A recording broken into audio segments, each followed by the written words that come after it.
What's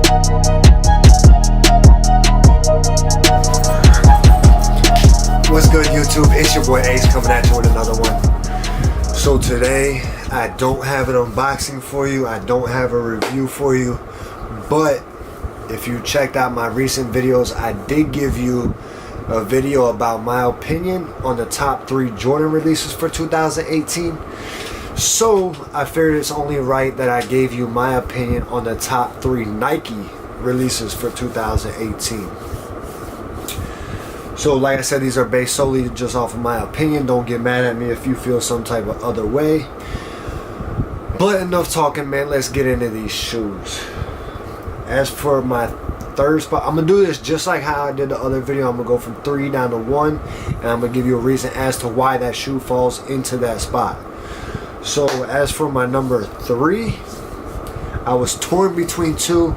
And no matter what I tried to do, eeny, meeny, miny, mo, whatever, I still couldn't figure out which one I wanted to pick, bro. So I had to just call it a tie.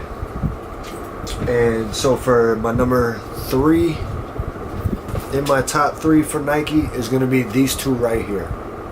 The Acronym Presto Mid and the Air Max 1 Para. I'll start with these, the Acronym Prestos. I love Prestos. The comfortability is 100% there. And the colorway on this shoe is so clean. I love vibrant, I love loud stuff. If y'all know me, y'all check my videos before, you know I like loud things. So I really like the colorway on this shoe. I was gunning for this one the whole time, and apparently everybody else was too, man. So that's the Acronym Presto Mid in that hot pink colorway. And then the Air Max 1 Para.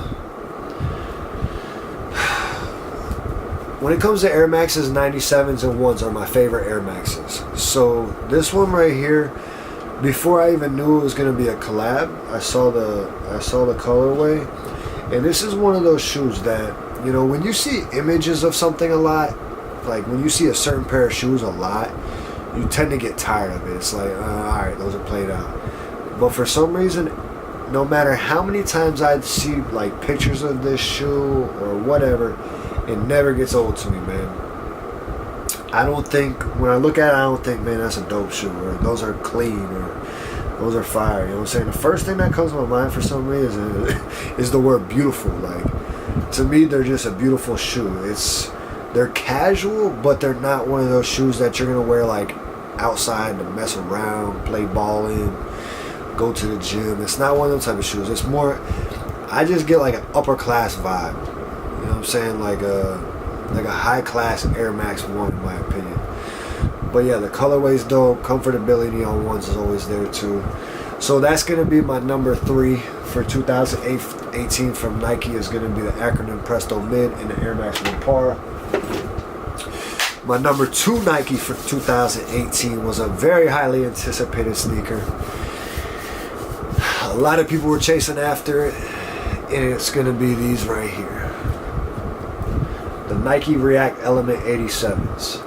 The reason why these fall into number 2, I like the fact that Nike stepped out of their element, no pun intended, and stepped out of their comfort zone and did something a little different, because you don't see cork insoles on shoes a lot. You don't see translucent uppers on shoes a lot. And just like, there's not much padding in it. The laces kind of give off like a mountain shoe type vibe. I don't know, bro. Like, it's just different to me. I like it. The technology is almost just as comfortable as Ultra Boost, but it's also a lot more firm, a lot more durable, so they're not going to bottom out nearly as quickly as Ultra Boost. And I like the fact that you can get some versatility out of this shoe. With that translucent upper, if you're wearing like a dark shade of clothes, you know what I'm saying, throw on some black socks underneath these. If you're wearing a light shirt or whatever, throw on a white socks with them. So I like the fact that they're versatile. This shoe right here is almost like perfect for an everyday shoe. It's super comfortable. It's probably the most lightweight shoe that I own. It's extremely lightweight. And yeah, definitely go a half size down if you bought these.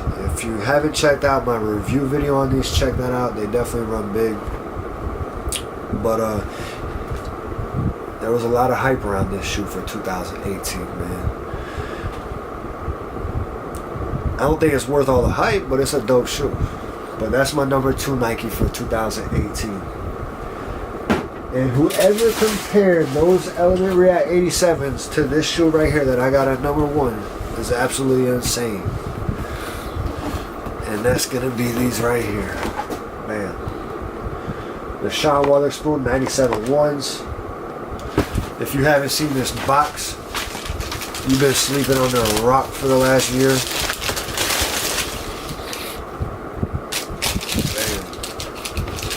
Now, if I was going to tell you why this shoe falls into the number 1 spot for me, I could talk to you all night, all day about them. You know what I'm saying?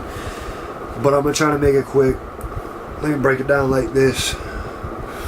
The color, this is how it usually goes when I wear these shoes. Just off the strength of the colorway, boom, people are breaking necks. They're looking over at them, just off the strength of the colorway. Then when they look over and they see,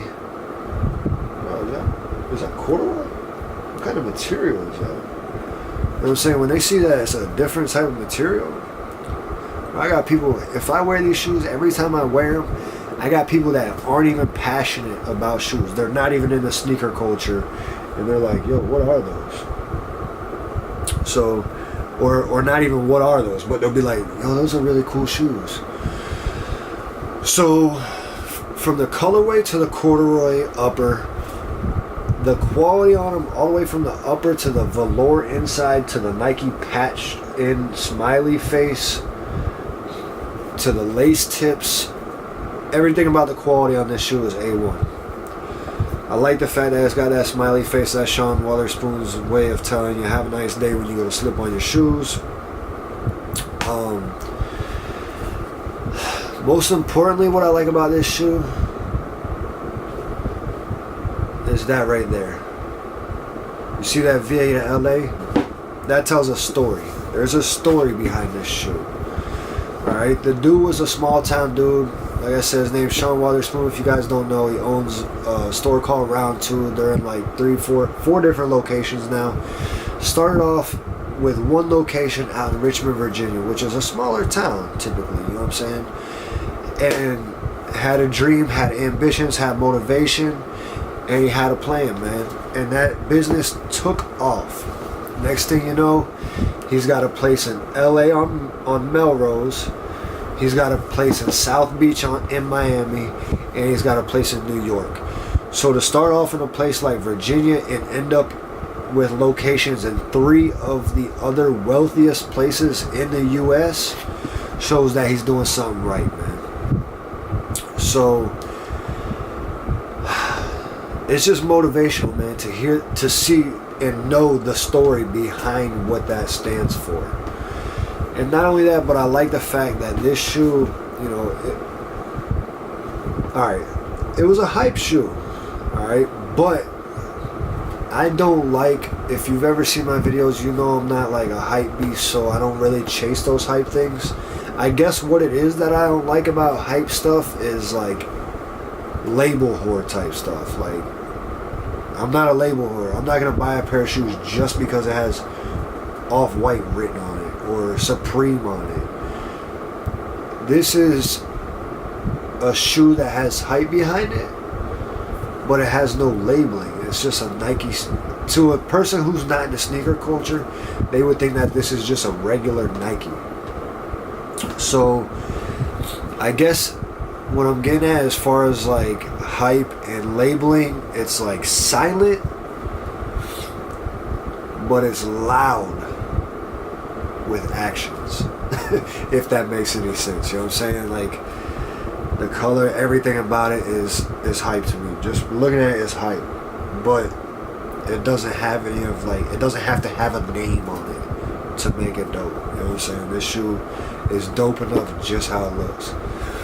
So yeah, man, that's gonna be my number 1 for 2018. Quality's A1, colors are A1, stories super A1. Like, his whole story is motivational to me, man. And typically I don't like spending over like $500 on a pair of shoes, but about once a year what I'll do is I'll justify, if there's a pair of shoes that I've been, you know what I'm saying, stalking, what I'll do is, rather than to buy the next 4 or 5 releases, I'll just buy this pair for resale that I've really been wanting. And I've had my eye on these ever since the first like smaller release, which was last like November or December. And I've had my eye on them ever since. I did vote for these last year in the early half of 2017 and didn't have any idea that they were actually going to, you know what I'm saying, make them. And since I voted for them, a lot of people were screaming on the Nikes, yeah, if you voted on the sneakers app, then you're going to be able to get a pair, or I'm sorry, if you voted, you're going to be able to get a pair on the Nike sneakers app. And I didn't get none on the sneakers app. I had to pay resale, but I do want to say that shoe does run very, very big. But that's my top 3 Nikes for 2018. Number 3, the acronym Presto and the Air Max 1 Paras. Coming in at number 2 is the Element React 87. And my favorite sneaker of 2018, and since it did technically release in 2017, you could say it's my favorite for these last 2 years, is the Sean Wotherspoon 97-1. But I do got more content coming soon, so hit that subscribe button, push them post notifications, and hit that thumbs up one time for your boy. So, with that being said, I'm going to sign off and get up out of here. Until the next one, y'all be easy and holla at your boy, man. Peace.